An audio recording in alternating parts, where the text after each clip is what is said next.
Want to share files, printers, or even play LAN games without relying on the internet? A local private network is the key, and setting it up on Windows 11 is easier than you think. Stick around as we show you how to build your own secure high-speed network right at home.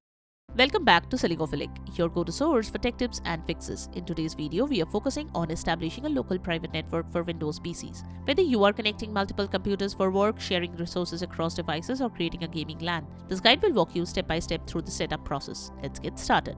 Method 1. Set the network profile to private. Ensure all your PCs are connected to the same local network, either through a router or a network switch. You can connect your PC using Ethernet cables or Wi-Fi. Now open Windows Settings, go to Network and Internet. Click on Wi-Fi or Ethernet depending on your connection type. Click the network name you are currently connected to. Under Network Profile Type, select Private Network.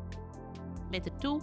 Enable network discovery and file sharing. Search for Control Panel in the Windows search and then select the top option. Go to Network and Sharing Center, click on Change Advanced Sharing Settings in the left pane. Expand the private network's profile. Turn on network discovery and file and printing sharing. Save your changes. Method 3. Share folders and access them. On the PC that has the folder you want to share, right-click the folder, select Properties and go to the Sharing tab. Click Share and select the users you want to share with, then Share. On other PCs, open File Explorer, then right-click on this PC and then click Map Network Drive in the top menu. Enter the network path to the shared folder. In this case, the folder location is this. This should differ as per your folder location. You may need to use the IP address of the host PC instead of its host name for the path to work correctly.